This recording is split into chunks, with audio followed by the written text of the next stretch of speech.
SistamaticSpeaks. Today, we have the great pleasure of having Dr. J, Dr. Karen, and also our parent, Dr. Wanda. They will both all be talking to us about coronavirus in today's society. We are all concerned as we know coronavirus has hit so many of our loved ones and that we don't know what all the symptoms are, especially as it relates to children.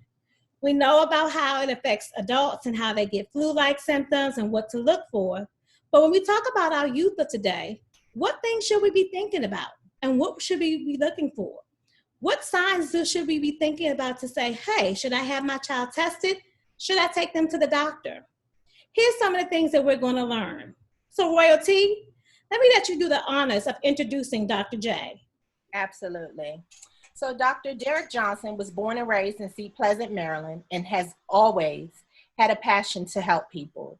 Being led by his passion, he attended the University of Maryland, College Park, University of Pittsburgh School of Medicine, and Walter Reed Army Medical Center Pediatric Residency.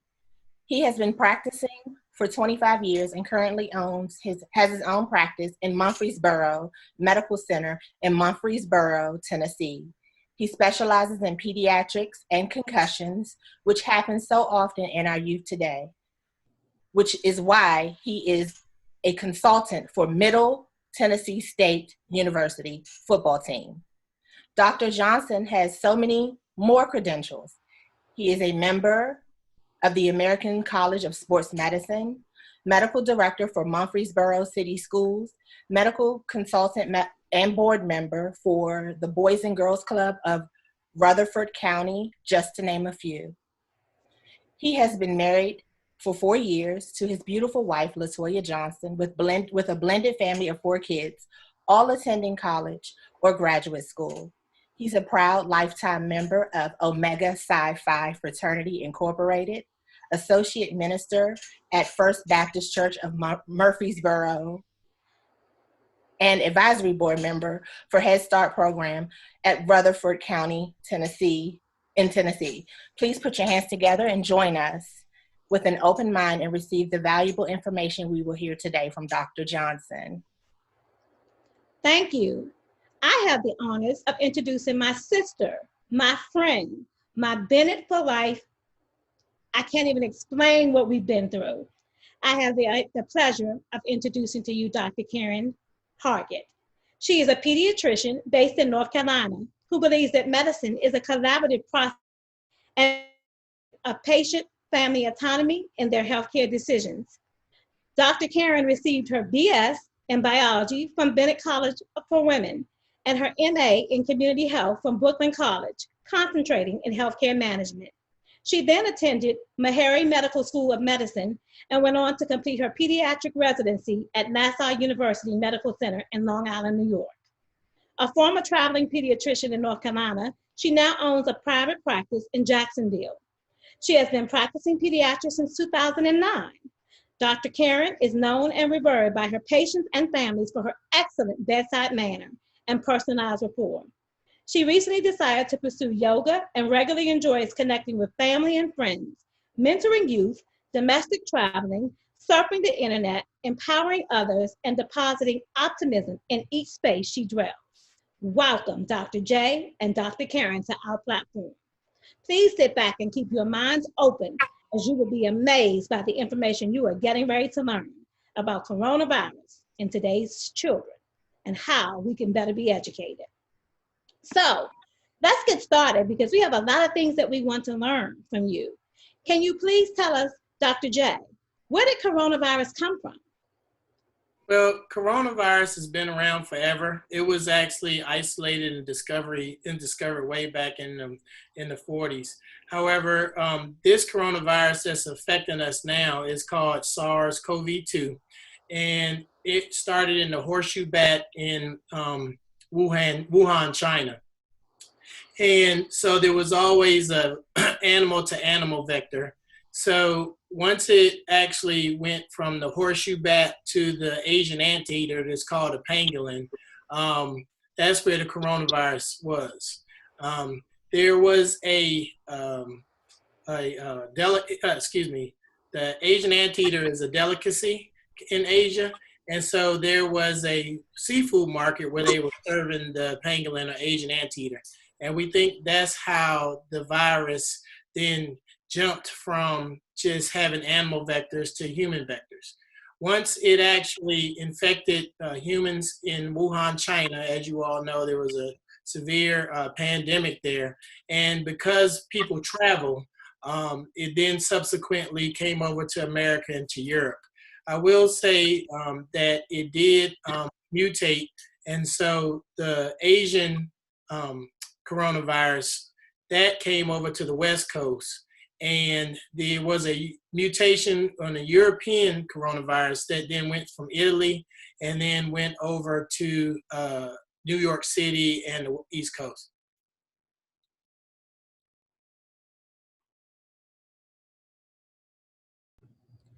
All right, Dr. Karen, do you have anything that you'd like to tell us about coronavirus that we don't know about? Well, that was a very good description of its origin. I completely concur with everything Dr. J said. It's very good that he did differentiate between the strains and the mutations, because that is a question that I get asked frequently. How did we get it, and how did humans get it, and where did it come from? So like he said, the United States got the brunt of two attacks, one on the West Coast, one strain on the West Coast, and one strain on the East Coast. But just to clarify the nomenclature with coronavirus, so like Dr. J said, coronavirus, the term has been around for a long time. And that's why you see it on your Lysol cans. And people are wondering, like, why, Lysol can't kill the novel coronavirus. So this coronavirus 19, COVID-19, which is what that stands for, was emerged in Wuhan, China in 2019. And it is called the novel coronavirus, like as a nickname. COVID-19 is the disease that it causes, and the technical name is SARS-CoV-2, like Dr. J said.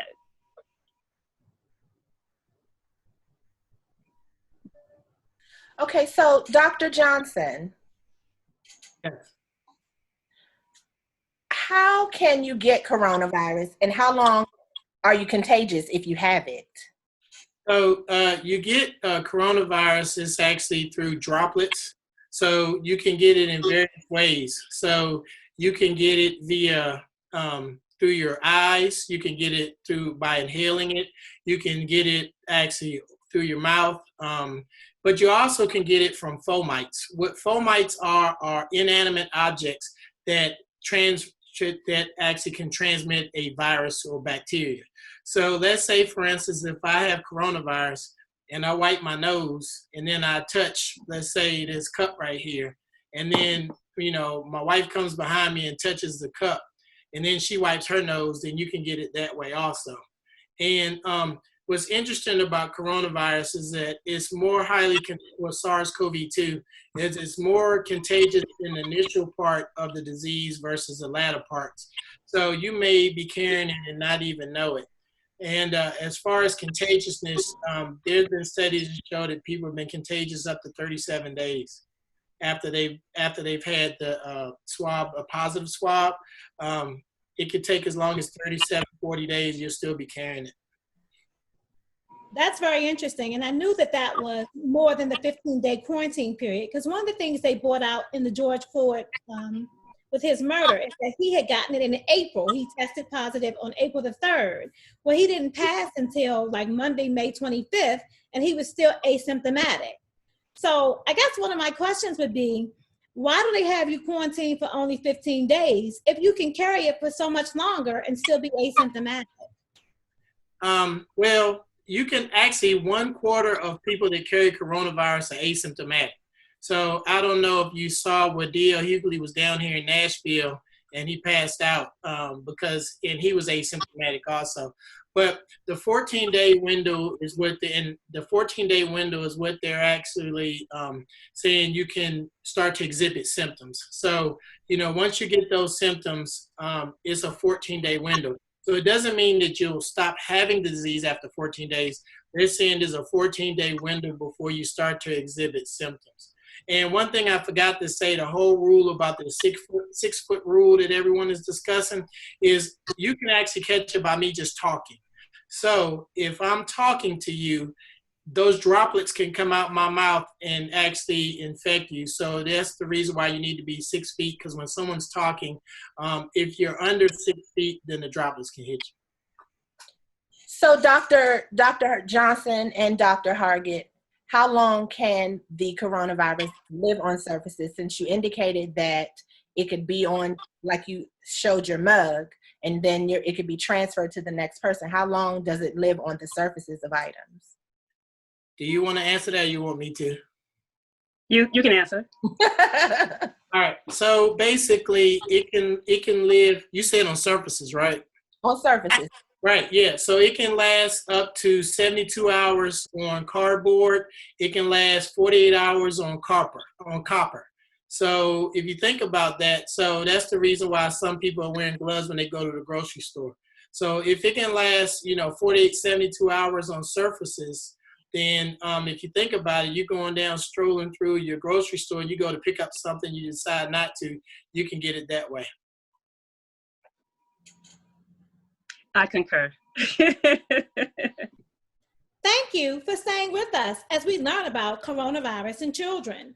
So, Dr. Karen, is the novel coronavirus airborne? That's a very good question, and another frequent question.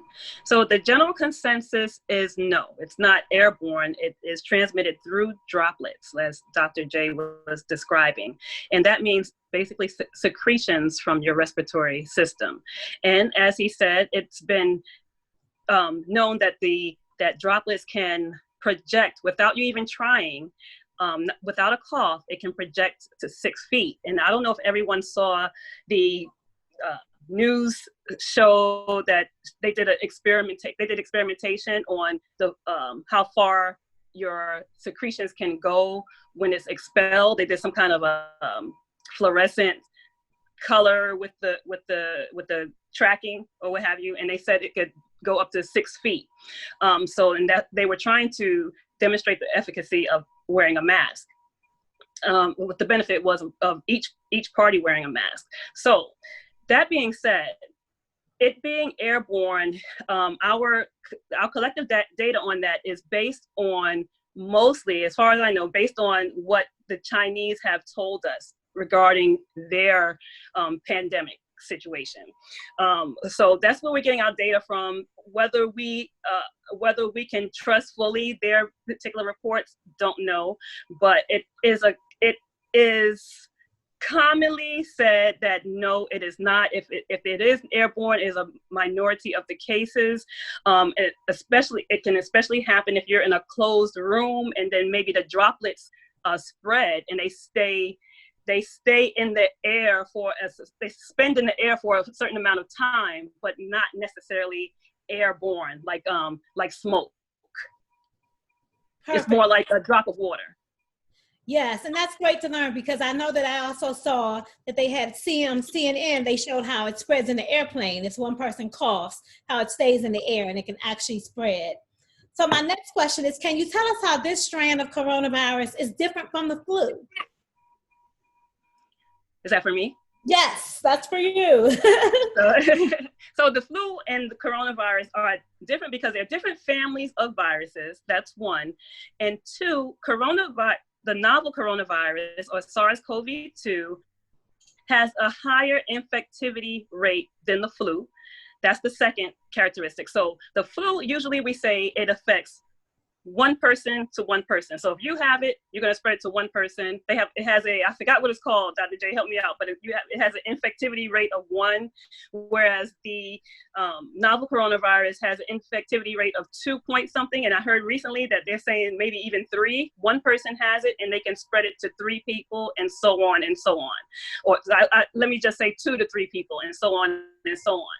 So that's the second difference. And the third difference is that it is a sneaky little virus that it stays latent or dormant, or you stay symptom free with it up to, like we were saying before, up to 37 days. You could be a month symptom free and not even know you have it, walking around, everything is fine and good and wonderful with life, and you're spreading it to other people. And that is the reason why they say to people to protect yourself and protect others, because you don't know whether you have it or not. The flu, by day 7, usually you have expressed some symptoms. And normally they say 14-day quarantine, I think, because the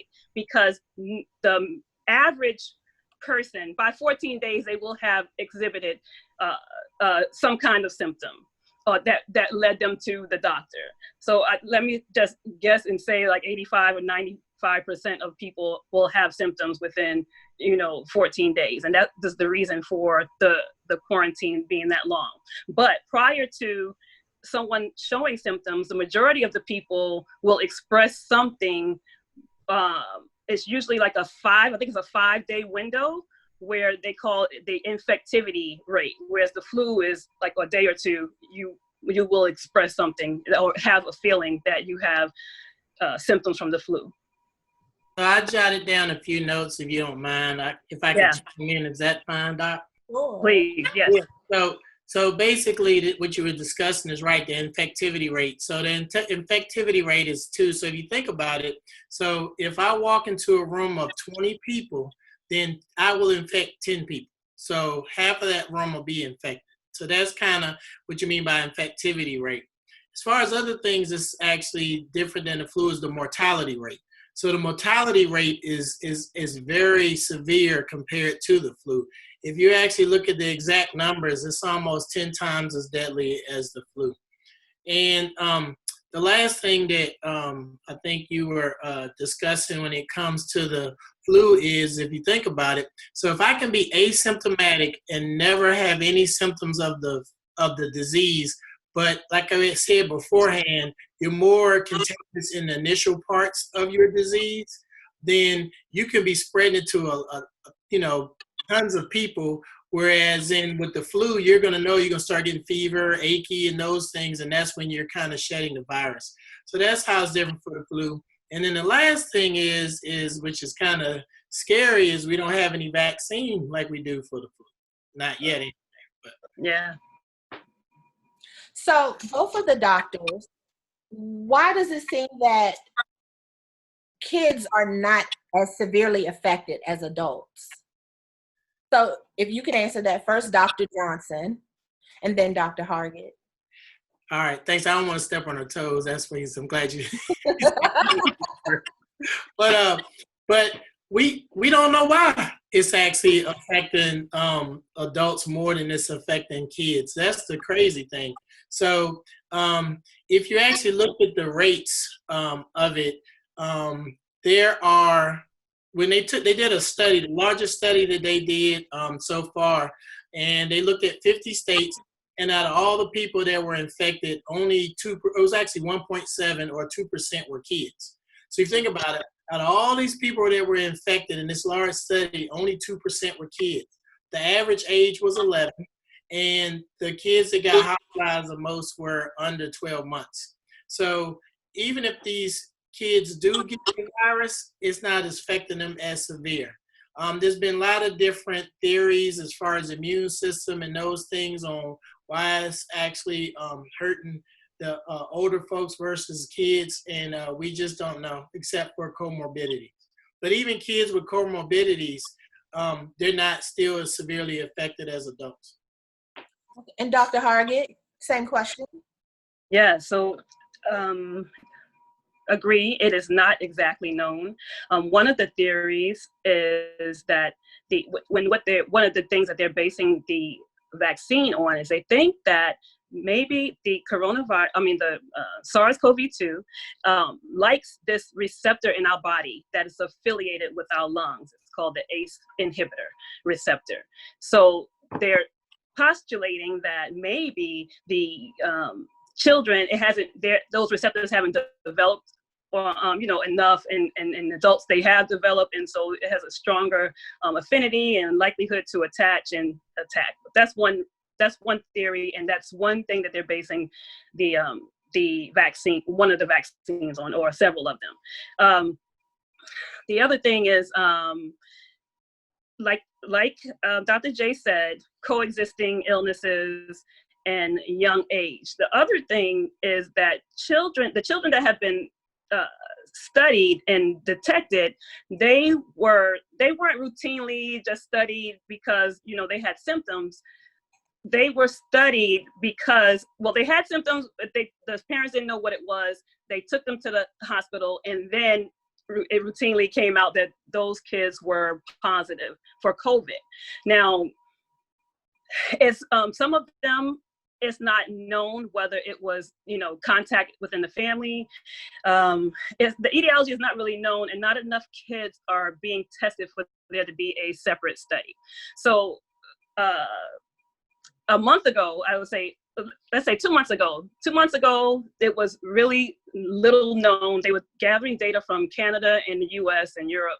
And then a month ago, after the emergence of the pediatric inflammatory syndrome, then they thought, and I gave a talk on this a month ago, like they thought that they would maybe research it a little bit more, because it was started to scare people, even though it was a small percentage, around 2% of the children, but they needed to know what to look out for, because of course, if a lot of children are being infected, even though they don't need intubation, but if they are being, if they contract COVID-19, then they of course are, they can make other people, you know, other people that are like elderly be at risk for contracting it and getting sicker than they would get sick. I don't know if that makes sense. Now there have been 2 studies out recently that show that kids aren't the one that's bringing the coronavirus home. So if you have a family that's infected, they've done 2 studies now that show it's not the kids that are coming home first with it, it's the parents that are coming home or other family members. And then the other study that they're actually, and I thought you were going to allude to that, was a HERO study. There's a new study out amongst kids, and one of the main researchers is down here at Vanderbilt in Nashville. And that study, instead of like Dr. Karen said, instead of these people coming to get, like they're already sick, they've already been tested, or they already come to the center, they're just actually randomly picking, I think it's 3,000 people in the study, 3,000 kids in the study. And so they're just going to be watching them over the next, I think, 3 to 4 months. And they're going to actually be able to dial in and explain what they're doing, if they're doing any kind of social distancing and those things, and they'll get swabbed. And that way we'll see kind of how this virus is for the normal everyday person. Like, you know, what did they do, or what were their habits compared to other people that didn't get it? Mm-hmm. Well, I'm glad you added that about the study. So now that you've asked, put that information out, let me ask you about the current statistics of coronavirus in the United States pertaining to children, Dr. Johnson.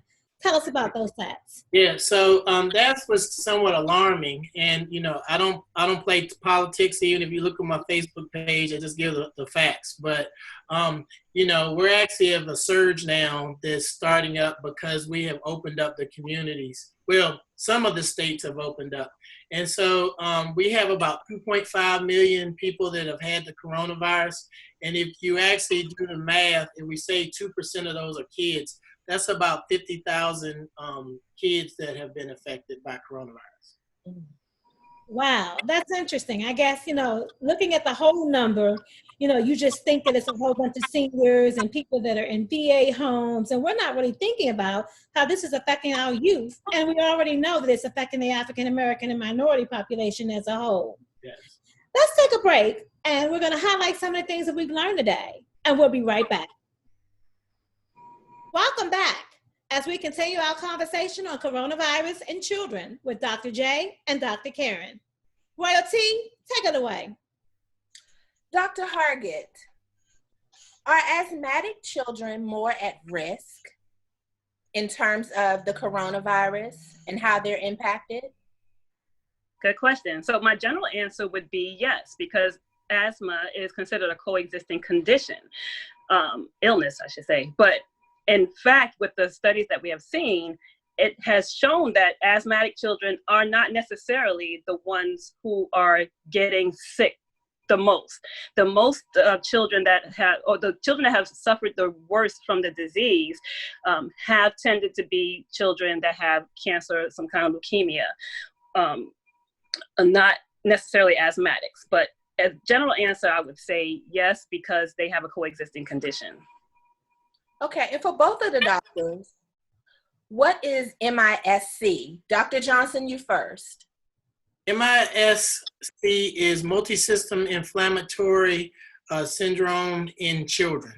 And it kind of mimics Kawasaki's disease, but it's basically where you have inflammation, where you have a cytokine storm where the body kind of overreacts and it impacts multi organs in the body. Dr. Hargett, did you want to expand upon that? Just the same. So when they first thought of the a terminology for it, they did call it MISC. I'm not sure what they settled on. I know a month ago they changed the terminology to pediatric inflammatory multi-organ syndrome, or PIMS. But however however they want to state it, it's an inflammatory process that happens as a result of the virus that, like Dr. J says, the body is it overreacts to that particular stimulus, and multiple organs react and are just inflamed. And they were saying that it was similar to Kawasaki because Kawasaki is an illness that usually affects the heart, and a lot of the children that were really sick from COVID-19 it affected their heart, although it inflamed the heart a little bit more than the Kawasaki virus did. And that's what prompted them to test them for COVID. But of note, that is a way that they're treating them. They're treating them similar by giving them those antibodies that they give to Kawasaki children, and they're giving them steroids also. Yeah, they actually, so when this first came out, some of the kids did end up having Kawasaki's disease. And the 5 things you look at for Kawasaki's disease, if you think of it, someone being inflamed, so your medium-sized vessels are inflamed. So you basically have conjunctivitis but no discharge. You can have this really severe rash in your inguinal area. You have swelling of the hands and feet. They're irritable. They have this high fever, 102, 105, lasting about 3 days. They even had dry, cracked lips. And so this is kind of classic for Kawasaki's disease. So, what they were doing, they were checking, looking for an increase in platelet levels and looking at other markers with these kids that have Kawasaki's. But it's starting to peel out that it's not only just involving those things, it's involving the kidneys, it's involving the lungs, it's involving everything. And that's why they've come out with this MISC nomenclature. Of note, you do have a COVID rash now. I don't know if you all are familiar with that in kids and adults. You have COVID toes that are in kids and adults. And I know I'm a pediatrician, but if you actually have unexplained strokes, you see these people coming in, young adults, and young adults, I mean by 50-ish like me. But coming in with these unexplained strokes, if you test them, a lot of them are testing positive for coronavirus too. Well, we just learned a lot about MISC and Kawasaki's and the differences between the two. So let me ask you this, Dr. Karen. What signs do you look for in pediatric patients to attribute a potential coronavirus diagnosis? And how effective would you say telemedicine is with being able to diagnose it? So the general consensus is definitely, if you have a fever, a persistent fever for more than 24 hours, then that's one sign. And of course, your child. So if you know their disposition or their mental status is a little different, then you might want to seek consultation with your child's doctor. But fever for more than 24 hours, although half the cases of children did not have fever at all, but they also, a lot of them presented with belly aches, abdominal pain, and some cough, shortness of breath, like adults would, shortness, cough, shortness of breath, coughing, sometimes headache, and rash, strawberry tongue, swelling of their extremities. I'm trying to think if I miss anything. I don't know, but the most important factor is if they have a fever, a persistent fever that you can't get rid of, and it's more than a day, and another factor, or if you know that they've been exposed to someone that had, confirmed coronavirus 19. Now, I will add to that though. So everything she just explained to you all, but then we have 25% that are asymptomatic. They don't have any symptoms whatsoever. That's what's scary. So then you take not only that, you take the kids that and they're not as severely affected either. So then you have to think about that too. So here in Tennessee, the governor has sent out this new list of things to look for in kids.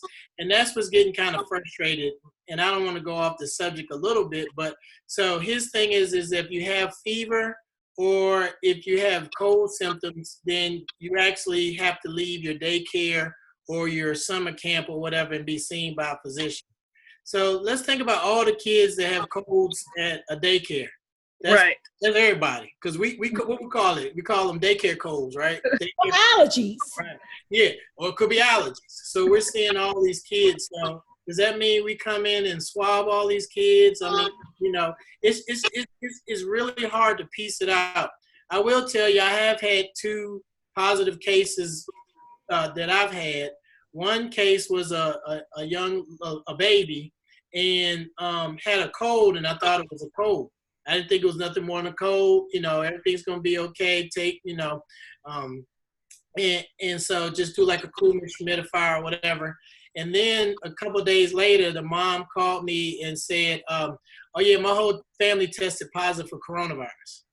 So that actually made me a little nervous because, she didn't come in for coronavirus. She came in for a cold. So I was even thinking about myself like, wow, I've been exposed, but at least I had on my mask and the mom did too. But this baby ended up having a COVID rash, which was, this red erythematous rash. Was very irritable, but never really got a temperature over like 101. Now, my second patient, and I'll let Dr. Karen talk about with telemedicine, but we have started telemedicine pretty heavy here, especially when the pandemic was pretty heavy. And I did diagnose one of my patients. I mean, he had like the flu, I thought it was a flu, but I had him go get tested. I didn't even bring him into the clinic. I just told him to go get tested, and his sister, and his dad ended up testing positive, but his mother didn't. And then that's what's kind of weird too, right? So all in the same household, and she had symptoms too, but then tested negative. So telemedicine, I think, does help, right, Dr. Karen? Yes, I totally agree. And telemedicine is the primary part of my practice right now because of health reasons. I can't be exposed to coronavirus, but I think it's very important because a lot of times parents are just looking for the best thing to do. So the best thing to do for children isn't usually to bring them into the office to be evaluated. There are a lot of things that you can do by phone. And like we were saying, the previous symptoms that they're showing, the parents are very trustworthy when you talk to them on telemedicine, as people can easily take a temperature at home and assess their child to know what the differences are. And we could better advise them whether it's good to stay in place or it's really advisable to go get tested or go to the emergency room. And because you have to think that going to the hospital is a further risk of exposure if the child does not have it, or if anyone in the family does not have it. So you have to weigh those pros and cons. And I think telemedicine is a good way to kind of direct that traffic. Yeah. Now, I will say here at Murfreesboro Medical Clinic, we have started a program where we actually have you sit and wait in the car. We'll bring you into a separate entrance. We'll actually take a look at you and test you. And the room that we test you in has this huge HEPA filter. Looks like the size of, I want to say, an air conditioner that we use.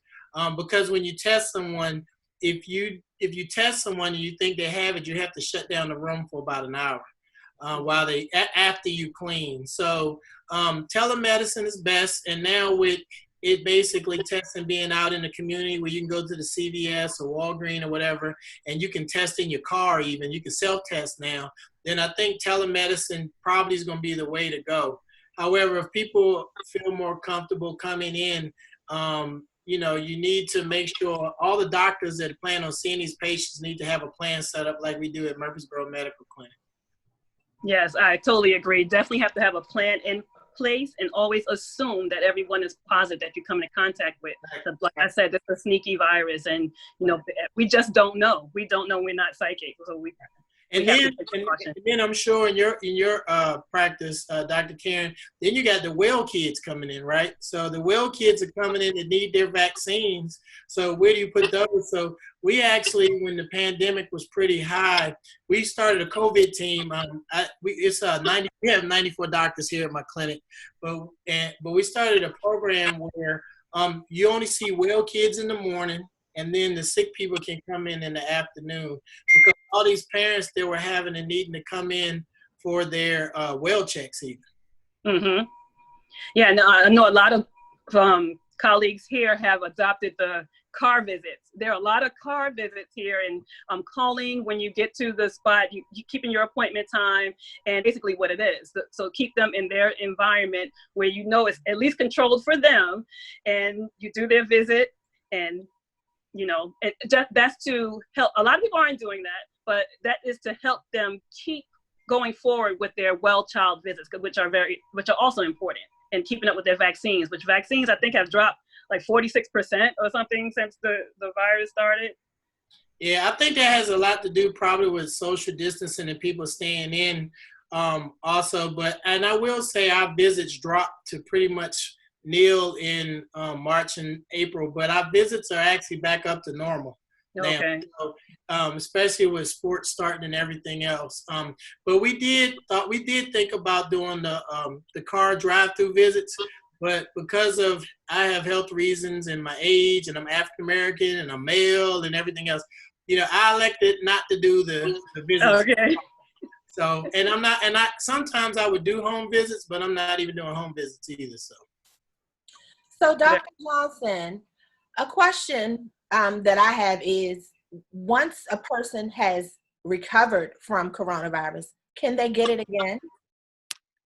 That's the thing that's crazy too. So there have been studies that show that you have patients that test positive, they get better, and then they get symptoms again, and they're actually, you know, they get sick again. So yes, you can. So, you know, that's where the great debate in the politics is that, you know, with this antibody testing. So I'm gonna get an antibody test to see if I test positive, then I'm good.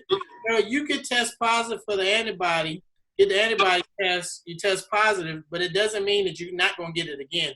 It just means you recovered from that. And the interesting thing about the antibody test is it's not totally accurate right now. So there were, I forgot how many companies that were rushing to create the antibody test. We ended up here in America with 3 companies, and their sensitivity and specificity, which is basically how accurate the test is, isn't that accurate anyway. Not currently, as far as the antibody test. Well, that's interesting, because everybody has been told that once you get corona, you can't get it again. So you're pretty much immune, and you're safe to walk about and be around old people, etc., and people who have other health conditions. So that's really interesting to learn, that you actually can get corona again. Well, it's like this, Kim. Can you get the flu again? I sure can. I get it every year. Perfect. Let's take a break, and we'll be right back to learn more information about coronavirus as a whole, as well as coronavirus in children. We'll be right back. Thank you again for staying with us as we learn more about coronavirus in today's children, and about the experiences that everyone might have. But what about the experience as a parent? How would you feel if your child may have been the one who's experiencing the symptoms? Let's talk to Dr. Govan and hear her experience. Dr. Govan, tell us about your experience being a parent. Thank you for having me on today. My name is Wanda GOVAN Jenkins. I'm not a medical doctor. I have a doctorate degree in nursing. I've been in nursing for over 28 years now, and I am been working for the last 10 years, 12 years in informatics. That's my background. But I'm not going to talk about that part today. I'm talking on a basis of a parent because my 11-year-old son was diagnosed with MSIC, what Dr. Karen and Dr. J just recently talked about. A family member had taken my son into the Walmart. That's the only place that we can think that he had was exposed to the COVID-19 because I had not taken. Everybody who knows me know that I am very like a germaphobe, to be put it. I don't take my kids since March. I have not taken them to any stores because we know kids can touch things. So, but a family member did take him into the Walmart, and he came back home on that was on Saturday. He came back home on Tuesday morning, and he started complaining, "Mommy, my stomach hurt, and I don't feel well." So I was like, okay, you may just picked up a bug or something, where you were. So the next day he started getting fever, and he kept saying, "Mommy, my stomach is hurting," and I was like, okay, it's got to run its course. It's probably a stomach virus. The fever kept coming, but not high, maybe like 100.5 or something like that. And then a few days later, on Friday, the fever went away. So I said, okay, that's a virus. It just ran its course. And but he kept on saying, "Mommy, my stomach hurt," and he wasn't eating. He wasn't himself. And that continued for that entire weekend. And I just figured, I just said, let me just watch it, by me and the mom and the nurse was like, let me just watch it, we'll see what happens. But I noticed that his energy level was down. He wasn't himself. And then by Tuesday, the fever came back, and it came back higher. The pain was getting worse in his stomach, and I'm like, what is going on? So I was like, maybe I didn't clean his room good enough when he was sick with the stomach virus from last week. Let me go back in and clean his room again, because, sometimes that can happen when you reinfect yourself. So I said, let me just clean his room really good. And so the fever was just around the clock. Every 4 hours, that temperature was getting up to 102. And the stomach pain was getting worse. He hadn't been eating.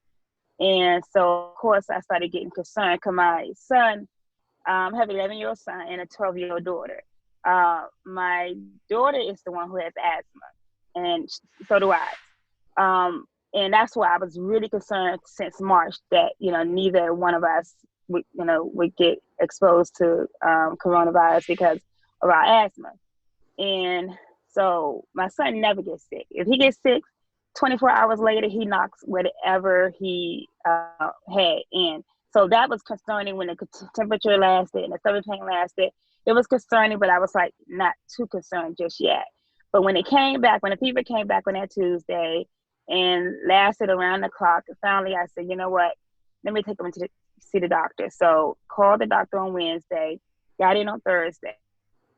And, I was listening to Dr. J. He was saying how, you just probably don't believe that the child has the virus. But I told my doctor, I said, I want him to be tested. And he said, oh, I don't think he has, the coronavirus. I said, but still, I said, can we test him for strep? Can we test him for the flu? I want all of that to be checked. And so he did, he didn't give me any pushback. The flu came back negative right in the office. The strep came back negative in the office. But the coronavirus, COVID-19 test was not going to be resulted until that was Thursday. probably on the weekend, sometime Saturday, Sunday, or Monday. So, but he did take his blood count, his CBC, which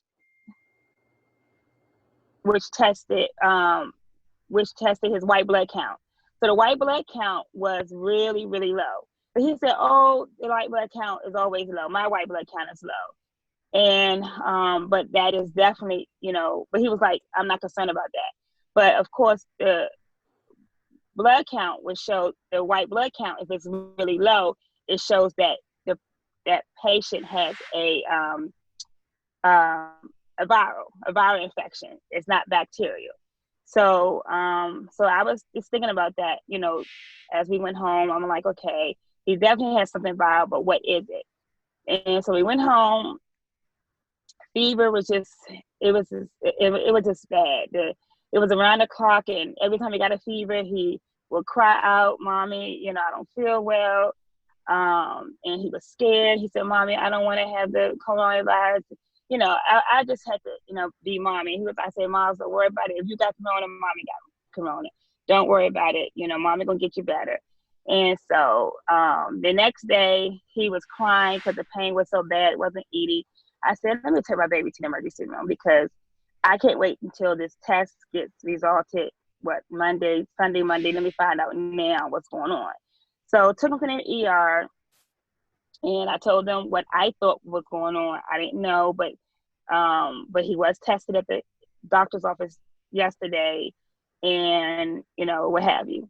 So the doctor came in the room and said, "Yeah, we need to definitely figure out what is going on. I don't think we need to do another test right now, another COVID test right now, but let me just take a lot of blood work and see what's going on." So about 2 in the morning, about 2 in the morning, he came in the room, and I get kind of emotional with this because I'm alone. Only one parent could be there.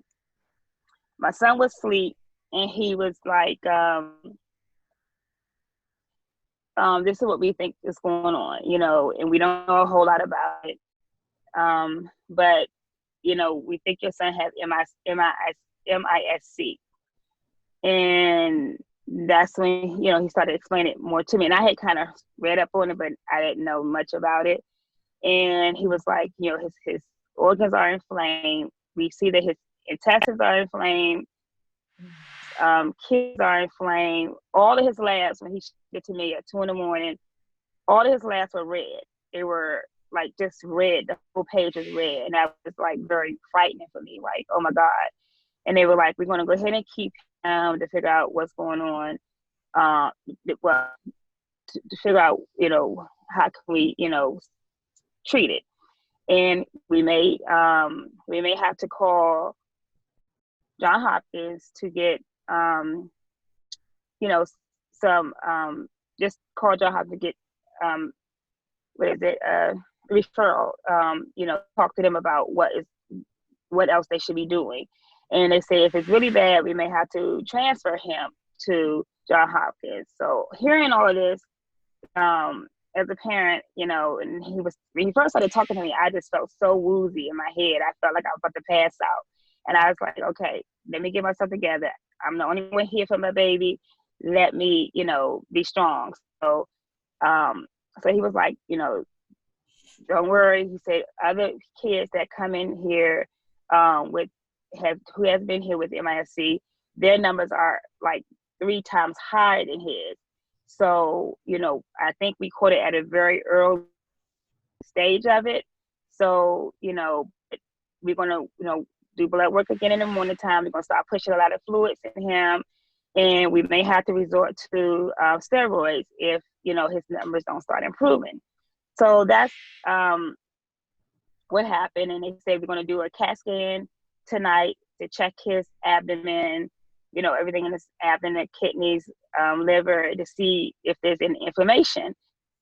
And they came back and said, yes, they were inflamed. They already knew that from the blood work, but they could see that his kidneys were inflamed, his intestines were inflamed, and that's what's causing all the pain in his stomach. And the kidney and testing their liver. But they said they were concerned about his heart. And like, you know, if his heart is inflamed, we really have to do more. But we're going to check that with the echocardiogram in the morning time. So so they came and did an echocardiogram, and I was just praying that his heart was not affected. And thankfully, God is good, his heart was not affected yet. And so so that was like the best news I heard, that his heart was not inflamed. But everything else, they said let's wait and see. That when we do the blood work later on today, we'll see whether the numbers are starting to come down. And carefully again, that evening when they did work again, I can see that the numbers, they didn't come down a lot, but it came down a little bit, letting them know that monitoring, treating the fever, you know, because they didn't even let the fever get up. Once it hit 99, they was giving him Tylenol or either ibuprofen alternating.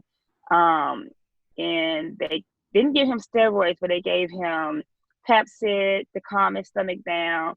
Was giving him IV fluids and just waiting for time to get his numbers to start going down. And they did. They started going down in the right direction. And on Sunday, they didn't want to do a blood again because he 11-year-old getting blood work and sticks and needles, and you know, he was traumatized, and he was like, I don't want no more needles. So they said, you know, it's okay, but we are gonna, you know, because his fever started stabilizing, where he wasn't getting a fever every 4 hours. It was going to like every 6, every 8, and then it was taking a longer time for the fever to come back. So when we left, they discharged us on the afternoon, and he had a fever, wasn't high, and they said, you know, hopefully within a couple of days the fever should start coming down. I mean, should go away. But actually, when he got home, he had a fever that night at 9 o'clock that night, but he had not had a fever again since then.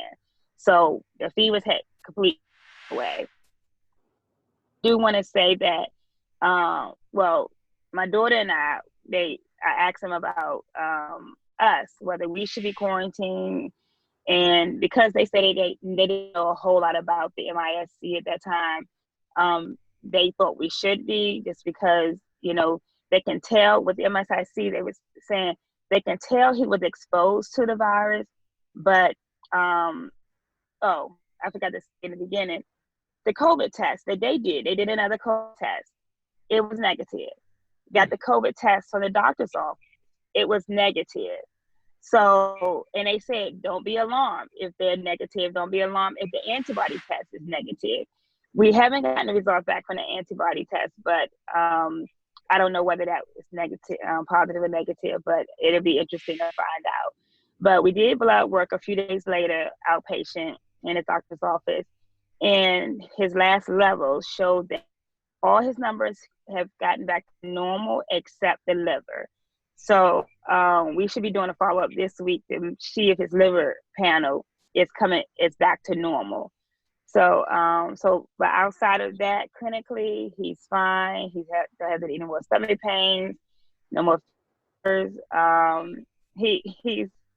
He's so amazing, because so many people call me, text me, and I always tell him, you know, someone's checking on you. They're like, Mommy, I'm fine. So, you know, we had so much love and support from a lot of family members and friends who really supported us throughout this whole ordeal. My 12-year-old daughter and I, we did quarantine ourselves for 14 days just to make sure we were not a carrier. His dad made sure he actually had a test done. He works at a nursing home to make sure he wasn't a carrier. His dad and I are not together, and that's another household, but he just went and tested to make sure he was not a carrier and that he didn't give him the virus or get exposed to the virus. But, you know, just overall, it's one of the things that I would have never thought that my household would have experienced, just because how protective I am of my kids, and how, you know, they always do hand sanitizer.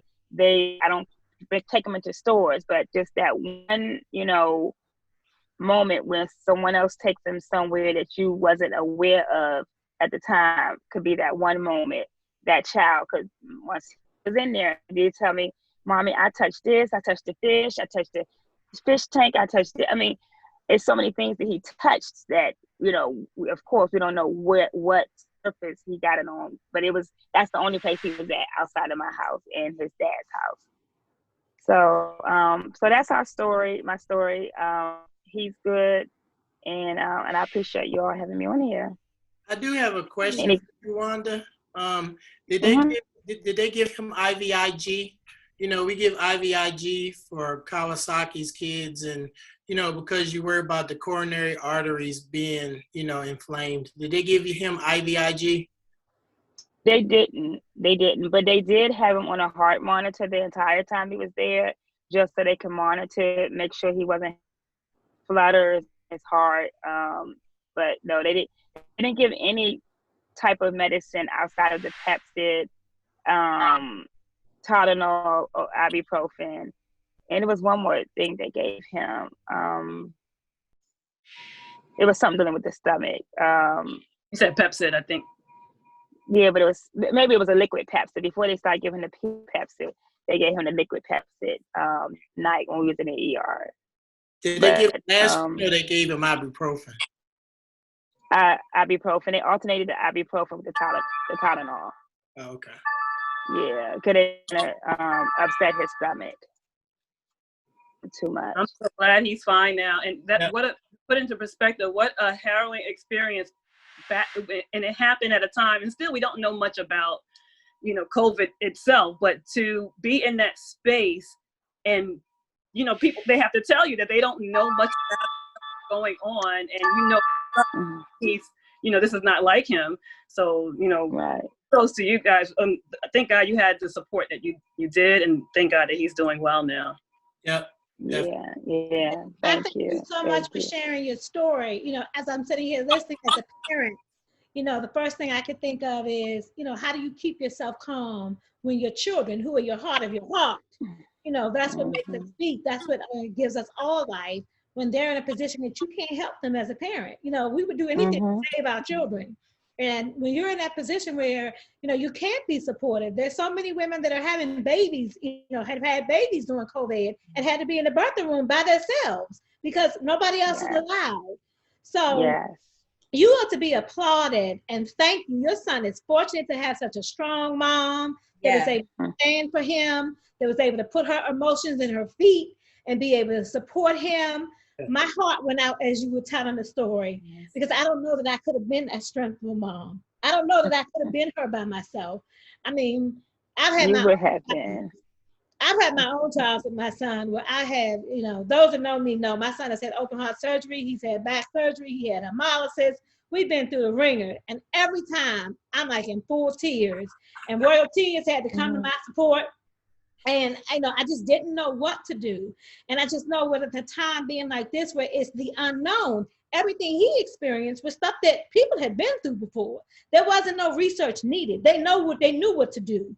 They knew how to fix it. It was just me having to be strong enough to let them do what they needed to do and watch him go through the healing process. I don't know that I could have been in a situation where everything is the unknown and you don't know what the outcome is going to be and you have to stand strong by yourself. I applaud you. I salute you, my sister, for the strength that you have. It just shows, just as Black women as a whole, how we can pull up and muster up strength that we don't even know we have. Come on now. I thank you for sharing your story. I thank you for letting us to be a part of the experience, because it's every one of us listening to that story. We all know that it could have been any one of us. God chose you. God uses who he chooses and he chooses who he uses. And you were chosen to be the one to share your story, but also to share your victory. And for us to be able to share in the victory that your child is fine, that everything is all well, and that he's bouncing back and asking you, why is everybody worried about me? I know. That's a great no, I was going to say when all this had happened, I immediately looked on the internet and there was only 4 cases reported in the state of Maryland. So, you know, the the doctor said that we definitely had more than 4 cases now, because that was like around June 10th, but it was only, and from the article, it was only 4 cases reported at the time. But yeah, it was one of those things where it was definitely scary. I didn't know what to think, but I just had to lean on my faith, and that got me through. And it always does. With that being said, let's take a short break, and we'll be right back with our wonderful parent and our great pediatricians to talk to us more about coronavirus and what we need to know. We'll be right back.